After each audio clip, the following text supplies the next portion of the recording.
Text of Zhang Ailing's Half-Life Chapter 17.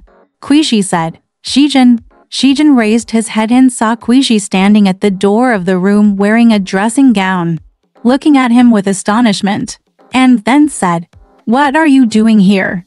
Why don't you go to bed now?" Zhen said, "I'm coming."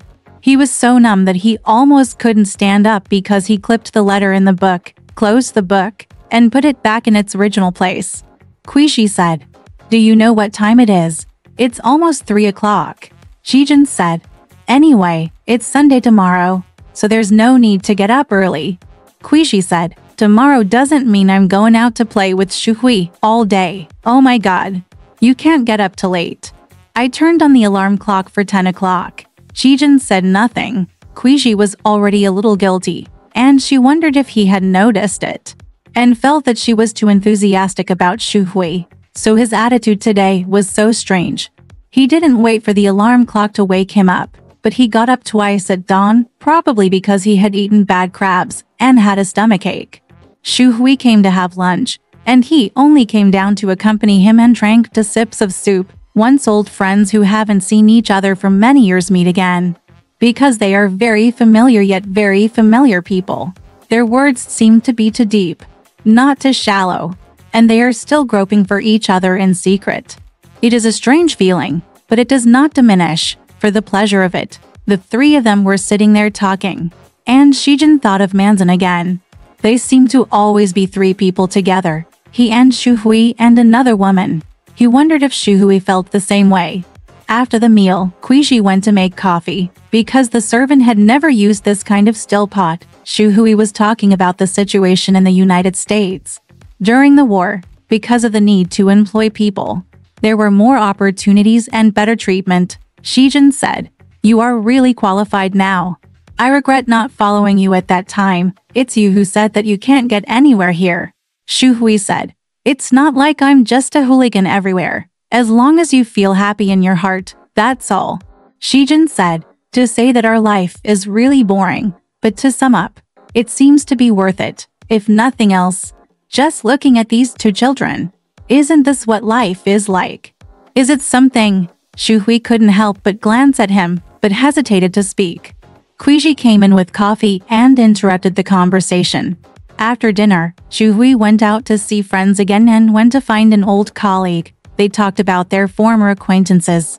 The old colleague told him that Manzan once returned to their factory to find a job and left an address. This happened last year. It was as if she had been married and divorced.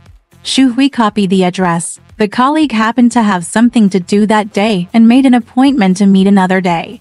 Shu Hui came out from there and went to find Manzan on a whim. The place where she lived was quiet and peaceful, unlike Shanghai.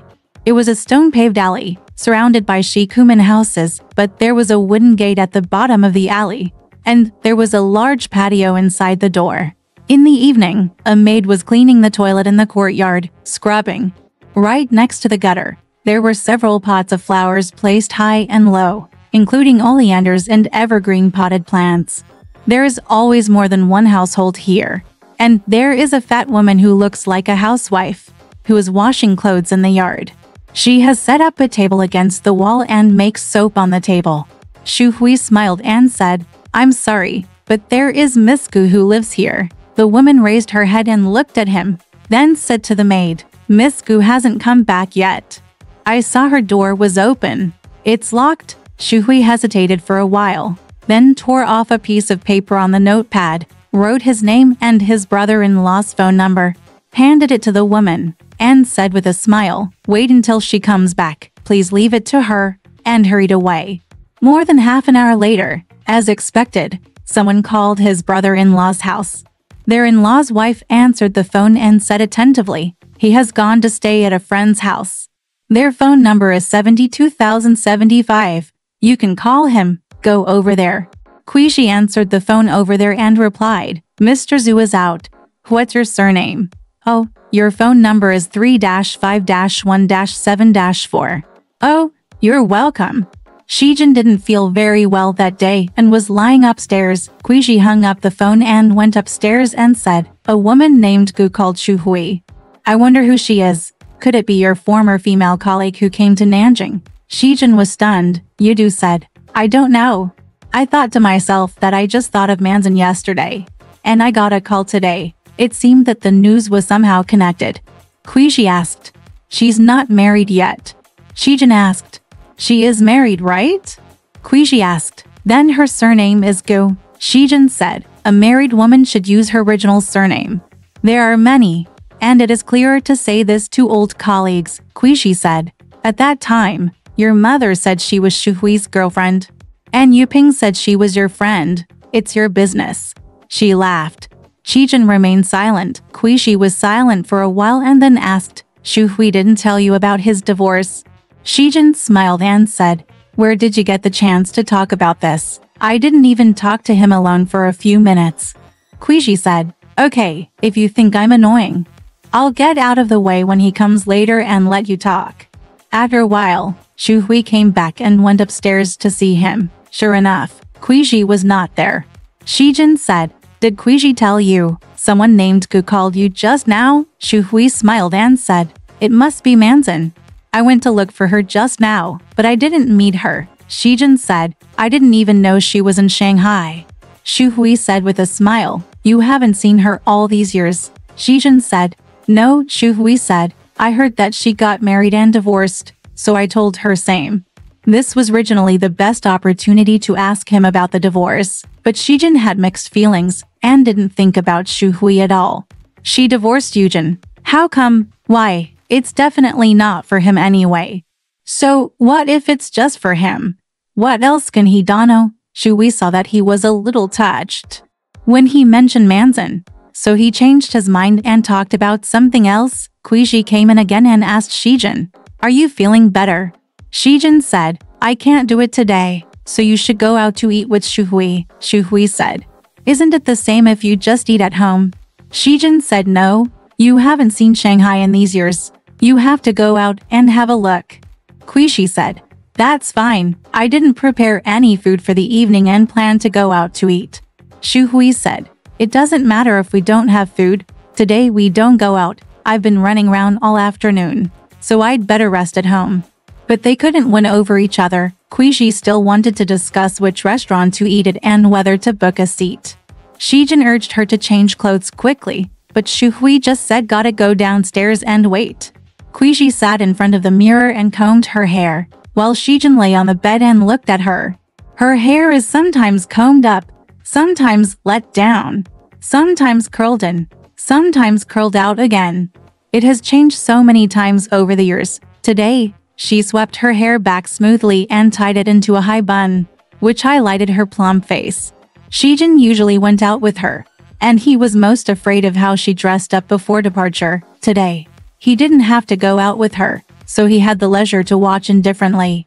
He thought to himself that Cuizhi really didn't look old, especially today. She seems younger than any other day. Even her eyes are particularly bright, as if she is very excited, like a girl going on a date. She changed into a navy blue silk cheongsam with large green peonies printed on it.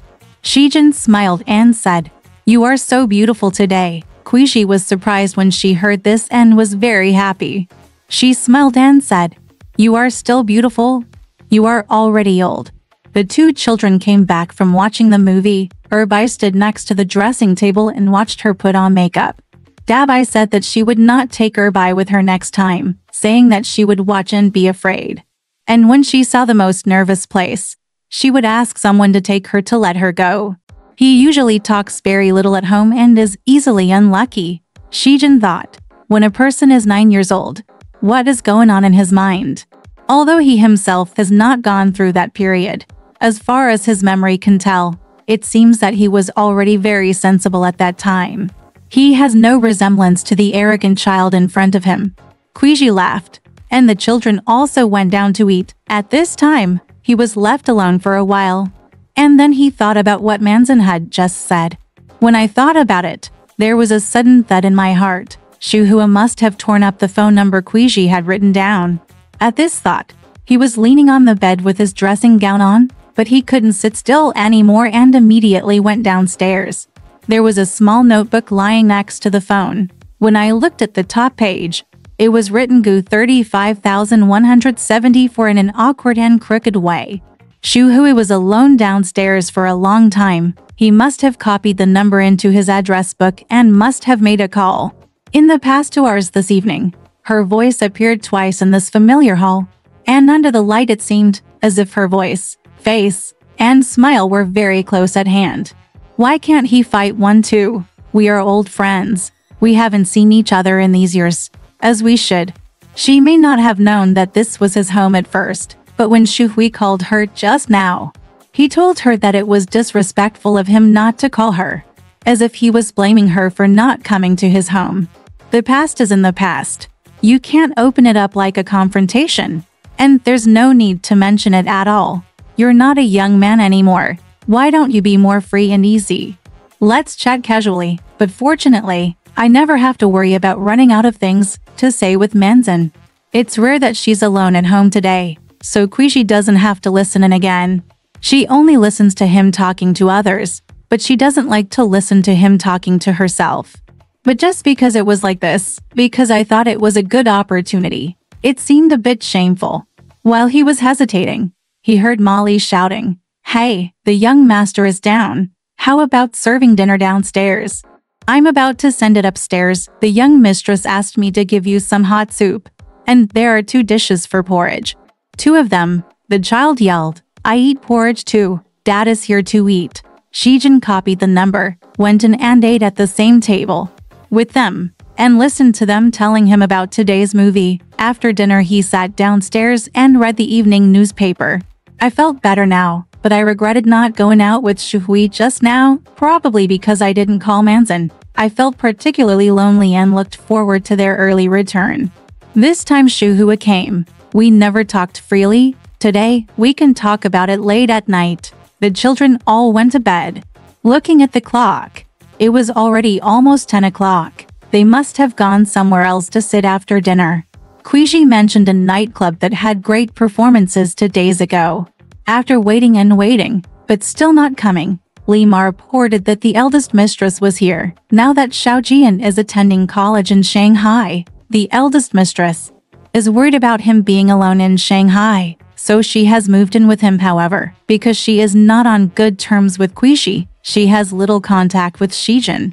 Ever since Xiaojian was bitten by a dog here, the eldest young lady has become even more angry. But when Zhen heard that his sister-in-law was here, he guessed that her reason for coming was probably because of Xiaojian. Xiaojian is said to be a very unmotivated child. He makes a mess of his homework in school and wanders around outside all day long. Of course, this is also due to the fact that the eldest mistress is doting and unclear, resulting in his character. A while ago, he came to Zhen to borrow money, dressed like a fae. His mother probably didn't know about the loan, but she might have discovered it now. Maybe she came tonight to pay back the money, but Zhen didn't guess. The eldest young lady was having dinner in a restaurant because someone was treating her today. And she happened to meet Cuizhi. The treat was in the room upstairs. Cuizhi and Shu Hui were in the train seat downstairs. The eldest mistress walked past them and saw Cuizhi wiping her tears. The eldest mistress knew Shu Hui, but Shu Hui didn't know her anymore, because after all these years, she had aged. And now she had completely changed her appearance like an old lady. Cuizhi didn't see her either. She probably focused all her attention on Shu Hui, but the 2 of them didn't speak. The eldest mistress didn't say hello to them and went upstairs to the banquet. After dinner, I came downstairs, and they were no longer there. When the eldest mistress went back, the more she thought about it, the more she felt something was wrong. So she rushed to Zhen's place overnight to check what was going on. She felt that this matter was of great importance, and she could not hide it just because she was Cuizhi's Natal family member. Therefore, she thought that she had a righteous intention to kill her relatives instead of taking pleasure in others' misfortune. When she asked Cuizhi that she hadn't come back yet, she knew better, so she smiled and said, "Why are you left at home alone?" Zhen told her that she was feeling a little uncomfortable and had diarrhea, so he didn't go. The uncle and sister-in-law greeted each other and talked about Xiaojian. Listening to her tone, Zhen seemed to be unaware of Xiaojian's ridiculous behavior outside. He felt that he should tell her, otherwise, speaking of his fault, How could he lend money to Xiaojian secretly? But it's not easy to say this to her. If you don't like it, it's like asking her for a debt.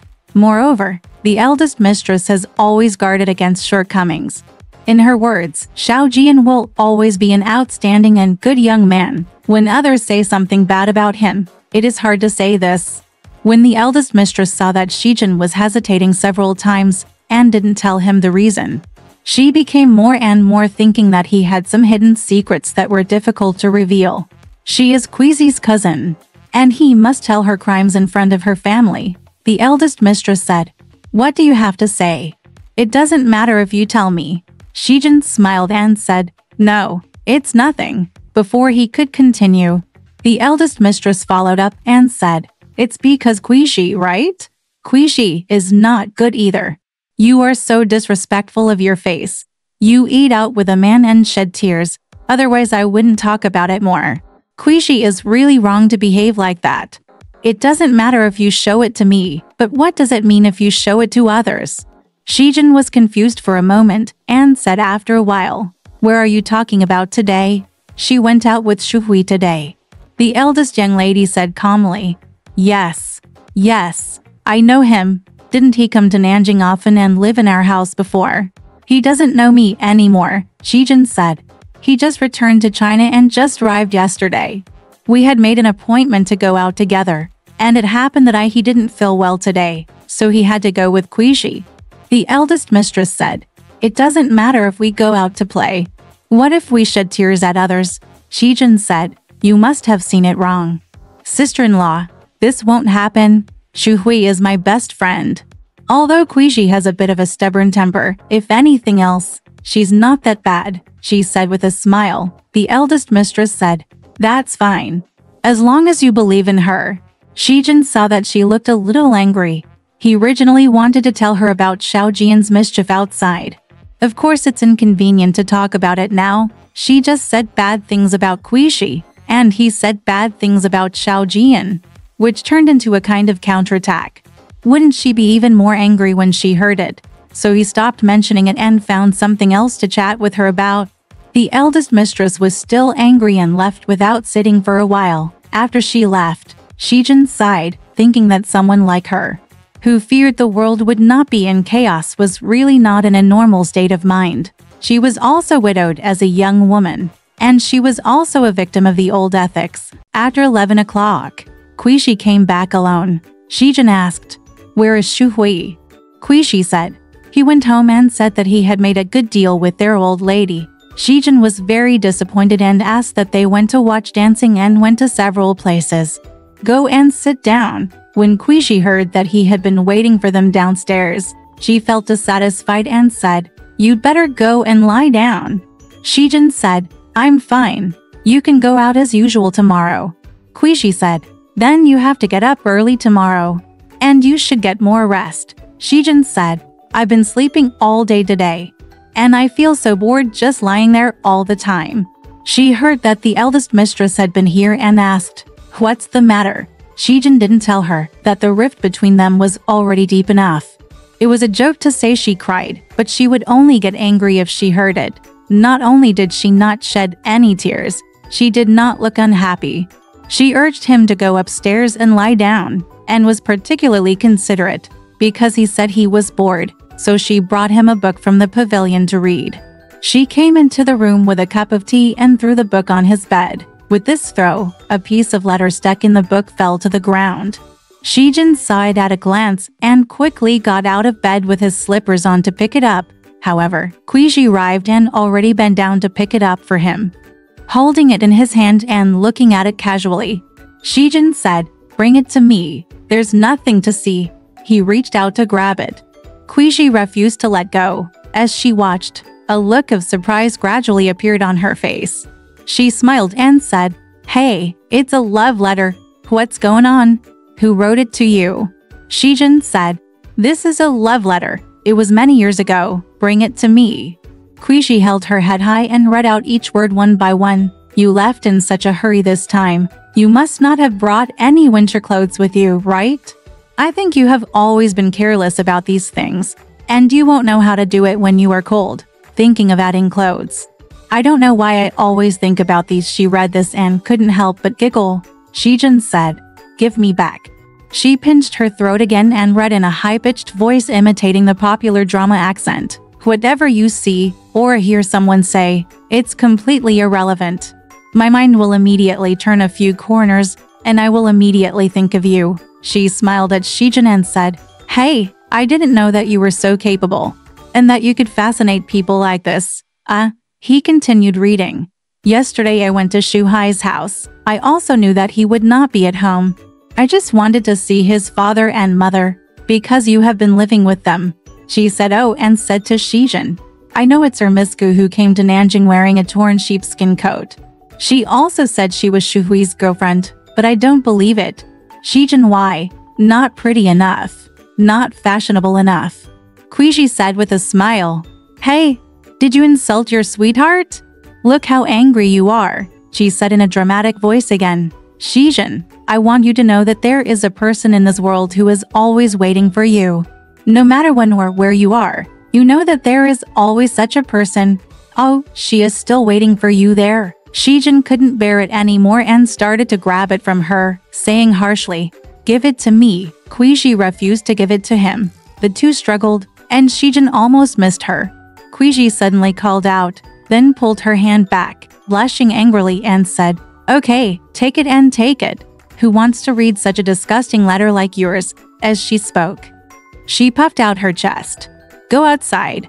Shijin grabbed the crumpled letter paper in his hand, balled it up tighter, and stuffed it into his pocket. He is still shaking with anger. He put on his clothes and came downstairs. Cuizhi was downstairs, sitting on the sofa and weaving a leather bag with large white beads. When she saw him walking out, she said lightly, "Hey, are you going out at this time? Where are you going?" Hearing that voice, she was not ready to go again. The quarrel subsided, but Shijin still walked out without saying a word.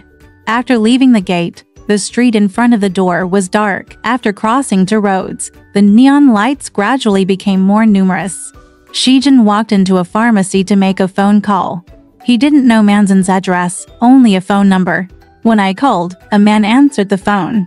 When he heard that he was looking for Misku, he said, "Wait a minute." He waited for a long time. Shijin guessed that it must be because Manzan didn't have a phone at home, so he borrowed the phone next door. The place was noisy, or it might be a store, and he heard the cry of a child again. He suddenly thought of the two children at home, and his desperate determination wavered again. If you know there will be no results, why bother? At this time, he involved her in his family dispute for no reason. Wouldn't it be even more sorry for her? On the phone, you can hear the sound of car horns over there, two hazy distant sounds of Bobo, which sounds like a dream. He regretted making this call and wanted to hang up, but suddenly a woman's voice spoke over there. What he said was, "Hey, go ahead and yell. Just wait." He wanted to tell them not to yell, but of course it was too late. He hung up the phone quietly and had no choice but to ask Manzan to make the trip in vain. He came out of the pharmacy and walked down the street. It was nearly midnight, and there was no one on the sidewalk.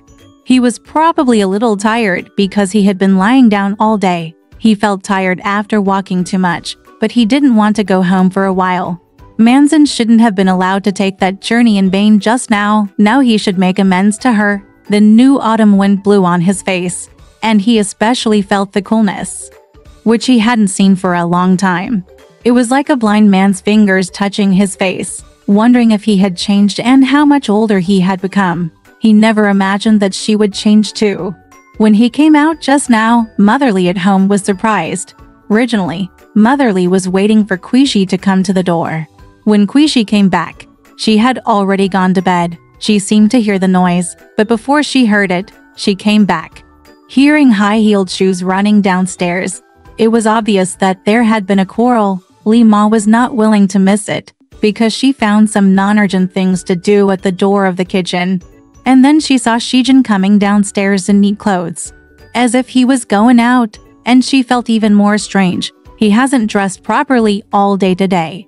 Where can he change clothes now? When Cuizhi asked him where he was going again, he ignored her.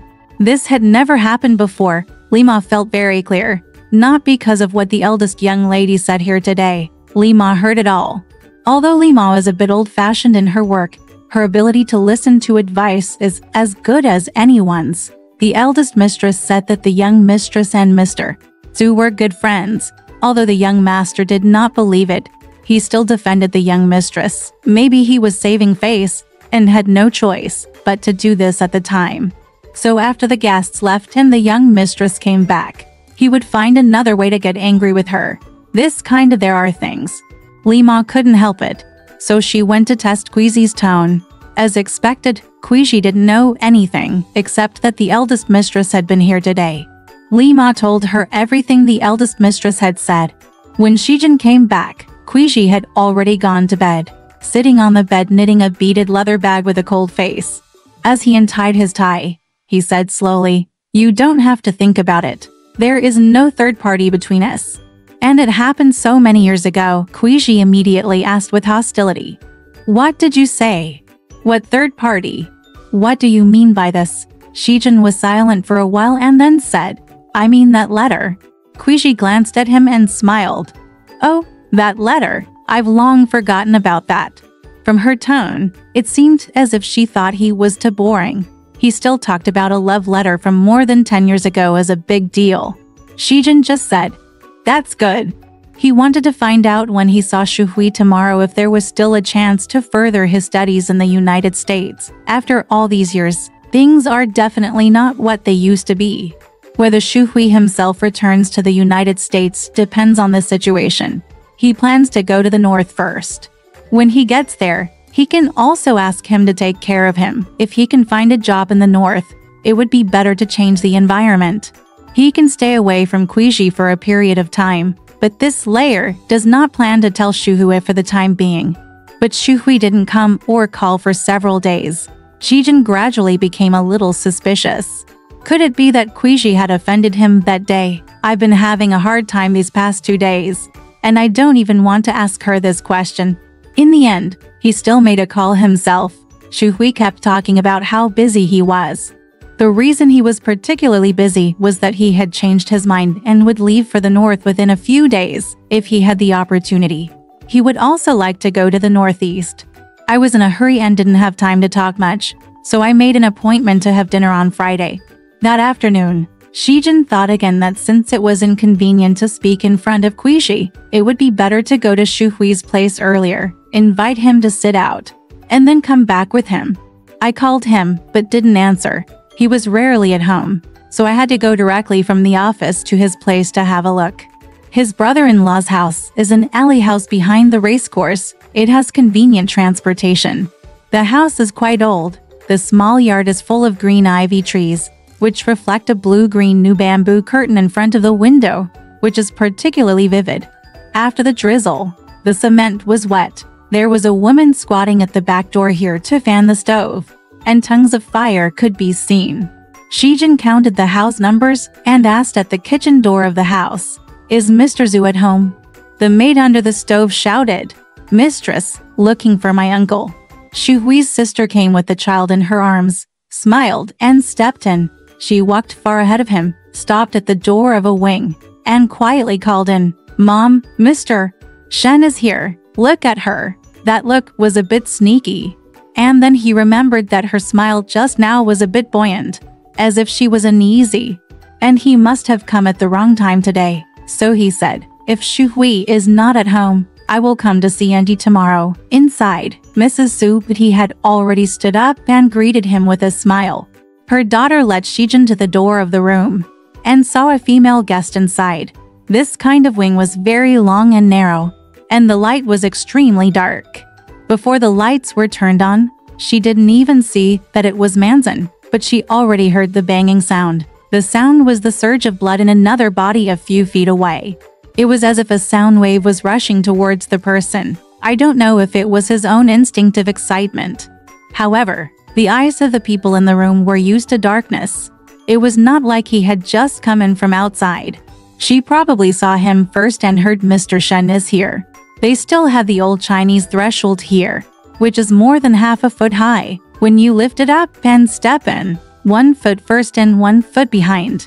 It is quite heavy. I didn't hear Mrs. Su say anything, but I heard Manzin say with a smile, "Hey, Shijin here too." His tone was unusually brisk. Everyone's voice was very high-pitched, but not loud. It was like a clear laughter in the distance, buzzing in the ears. I didn't know what was said. It took a while before I could understand it. Mrs. Su was saying, "We've all come today, but Shu Hui went out again." Manzin said, "It's my fault. I made an appointment at 4 o'clock. I happened to be busy today, so I didn't come until this time. He couldn't wait. I'm leaving." Mrs. Su's attitude was very natural, but she talked more than usual. She was busy filling the gap before the silence calmed down. First, I explain why Shu Hui is so busy, and then talk about Shu Hui's sister, who was just that old when Shijin helped her with arithmetic, and now she has children.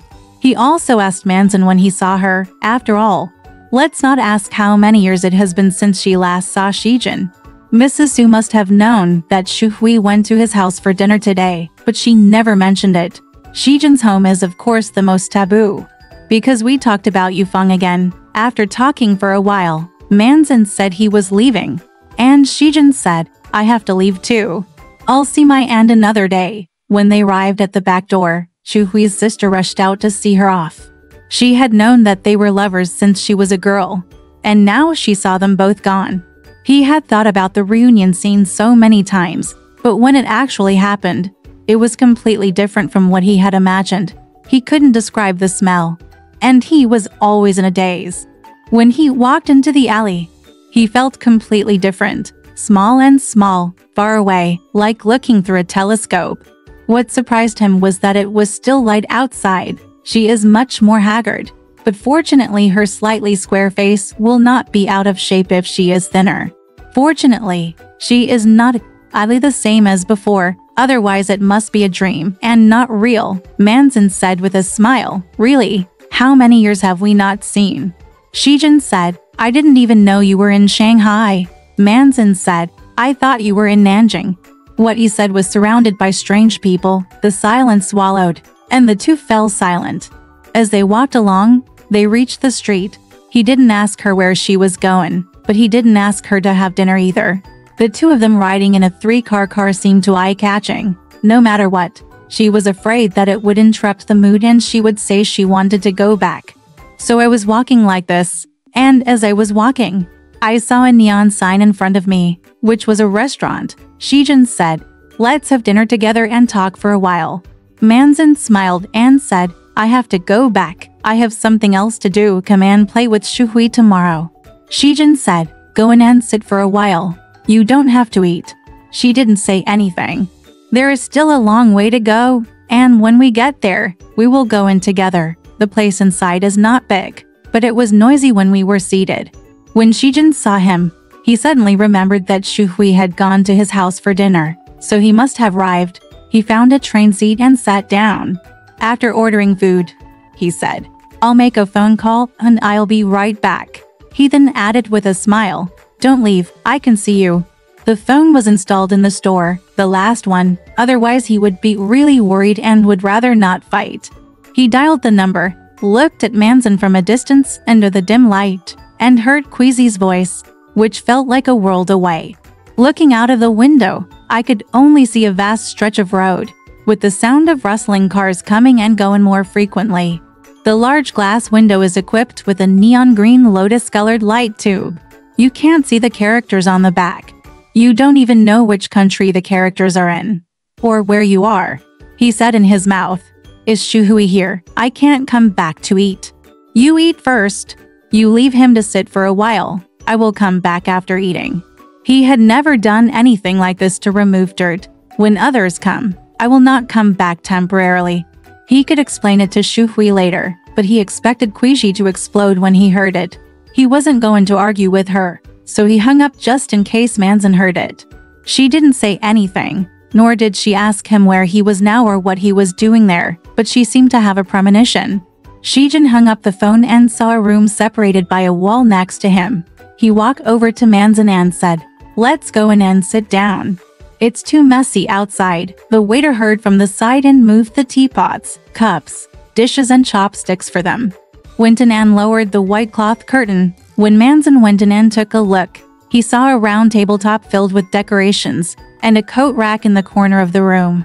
Manzin took off his coat and hung it up. There was a period in the past when he would send her home from the factory every day, and her family members would not come into the room because they were interested.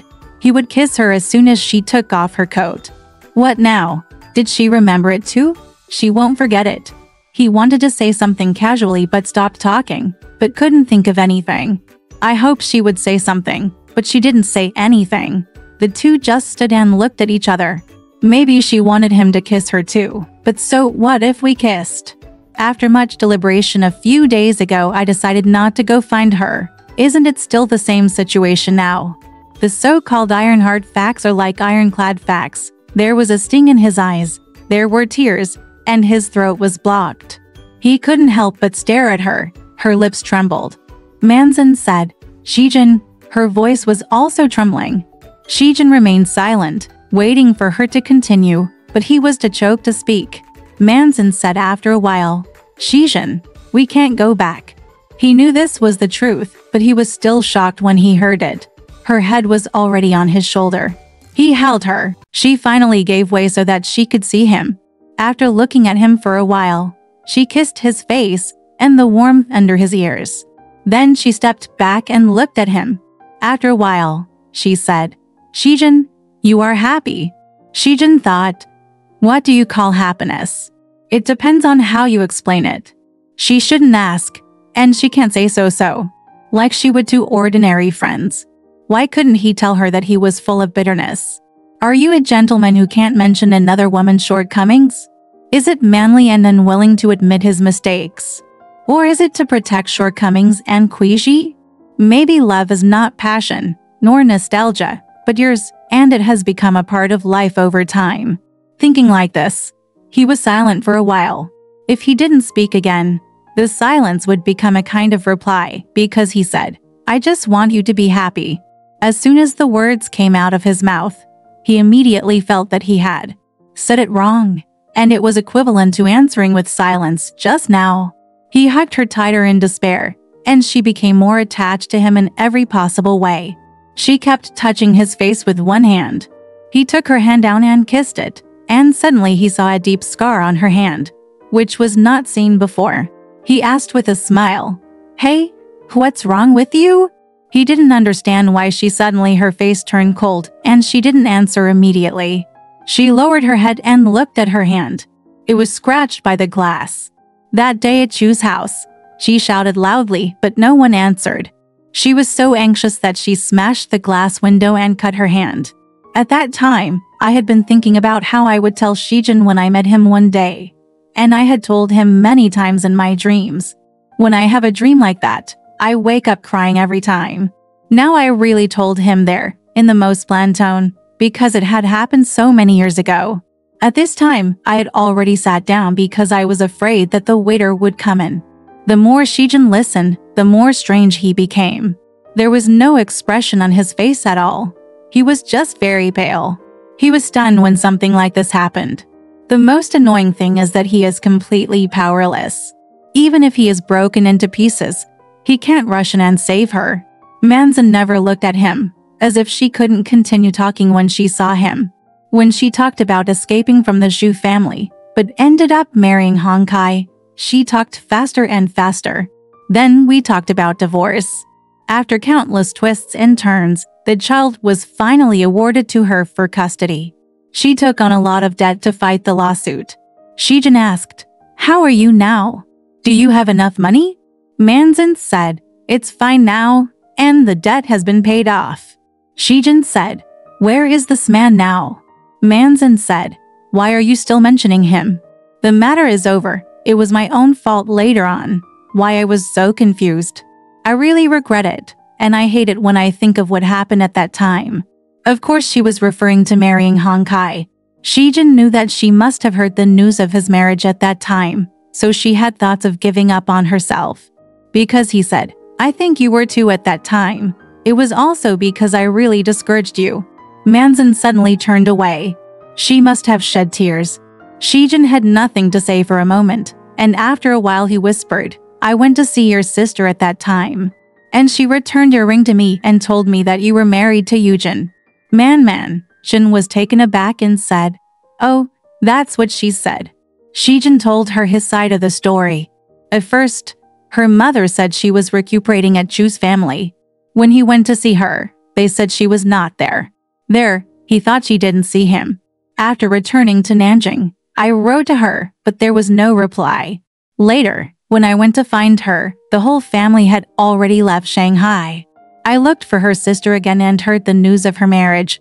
At that time, she really didn't expect that her own sister would be like this. And she happened to hear from other sources that Eugen had recently come to Shanghai to get married. Manzin said, "He got married at that time." Zhen said, "Where is he now?" Manzin said, "In the mainland. During the anti-Japanese war, he was arrested by the Japanese in the countryside, and his wife also died there. In the hands of the Japanese. He was finally released and ran to Chongqing." Zhen felt miserable for a while, and then said, "Is he okay? Do you have any letters?" Manzin said, "It was also in the past 2 years. A relative met him in Guiyang, and then he received a letter and helped me find a way to repay my debt. Based on Eugen's affection for her, it was natural to help her pay off her debt." Zhen paused for a moment, but couldn't help it anymore and asked casually, "Has he ever gotten married again?" Manzin said, "No." Yin smiled at him and said, "We are all used to being lonely. The person who died." Zhen suddenly felt ashamed, as if with Eugen there, he could shirk his responsibility. He actually wanted to destroy everything to compensate for Manzin's experience. He held her hand on the table and was silent for a moment. Then Fang smiled and said, "Fortunately, now that I see you, everything else is easier. I have made up my mind. And there is nothing irreversible. Just let me think about it. There's a way." Manzin didn't wait for him to finish speaking. As if he couldn't bear the pain, he shouted in a low voice, "Can you please stop saying this? I can't see you today. I don't know how happy I am." 2 lines of tears were already streaming down his face. He lowered his head and raised the back of his hand to wipe them away. She always knew. She said they couldn't go back. Only now did he understand why he was always so confused today. He was struggling with time. The last time we met, at least it was sudden and there was no farewell. When I walk out of here today, I feel farewell forever, as clear as if I were dead. They were separated for life and death in this room, and the other side of his family was also inseparable. Ever since Cuizhi hung up the phone and went to tell Shu Hui that Zhen would not come back for dinner, the air in the room felt a bit unnatural. Seeing that there was nothing to say, Cuizhi went out and ordered the meal to be served. 2 children have already eaten. However, Mother Li didn't come in to serve the meal as soon as she paid attention, and even Mother Tao was nowhere to be seen. No matter how stupid old ladies are, there are some things that they don't need to be told. Shu Hui came here half-drunk from eating elsewhere, perhaps out of self-defense. He was afraid of having this meal with the couple. Now there is only one Cuizhi left, and it can only become more rigid. At the dinner table, both of them found some gossip to talk about, but they always felt that they had nothing to say. After being silent for a while, Cuizhi said calmly, "I know, you are afraid that I will say those things to you again." He was originally angry with her, but when they went out to eat that day, she vented her anger like that. Of course, she also knew that the only possibility between them now was to have a relationship. With his friendship with Zhen, this was impossible, so she seemed confident. Women have always been like this. They just like to talk. Men rarely fall in love, except when they are really young. He was angry because the temptation was too strong. After not seeing her for a few days, I wanted to come back again and felt sorry for her. He looked at her drunkenly, then suddenly stood up and walked over, smiling sympathetically and touching her hair. Cuizhi sat motionless, with no expression on her face, her eyes looking forward and not towards him, but she still had a sad and gentle look. Shu Hui just stroked her hair and looked at her with a smile for a while, then suddenly said, "Actually, Yaiwa has a temper similar to yours, but she is far different, and she doesn't know about my own age, so her mood is different." Then he talked about his marriage. In fact, His mentality at the time was ridiculous. Of course he wouldn't say it. It was a bit angry. Cuizhi's mother did that to him in the past, although it was just a brief moment. And it was so many years ago and so far away, so she knew Mrs.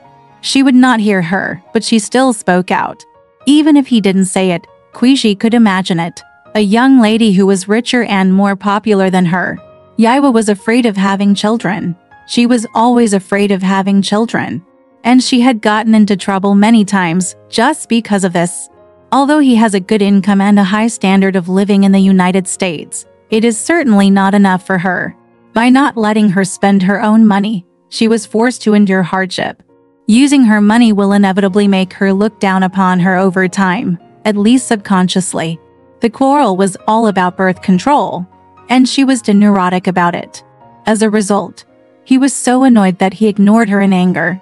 Then she caught her in the wrong and started clamoring for a divorce. Just leave if he doesn't agree. Does he want her to pay alimony? The so-called catching the wrong point, of course, is that there is another woman. He didn't mention it. Originally, this was all too common in wartime America. He got married very late, and of course he had had romantic encounters before. But he still felt the most like a confidant to Cuizhi and had longed for her the longest in his life. At this time, under the lamp, the evening breeze blew the thick beige curtains, like a woman's skirt fluttering in the wind, slim and graceful, as if about to come in but not come in. The night outside the window was dark. That long skirt was always lingering in midair, as if it was about to leave at any moment, but it never came in. Both of them looked at it as if they had lost something, and felt that their lives were wasted. Cuizhi suddenly smiled and said, "I think you will get married again soon." Shu Hui said with a smile. "Oh," Cuizhi said with a smile, "your future wife must be young and beautiful." Shu Hui was surprised to hear her tone. After finishing it, he continued for her, "I have money." Both of them laughed. Shu Hui smiled and said, "You think this is a vicious cycle, don't you?" Yin explained, "I mean, I have caused you harm. It seems that you will only have this bowl of rice in your life, unless you are really old and have no one." "Yes."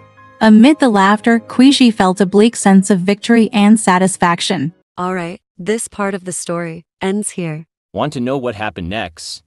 Let's listen to the breakdown next time.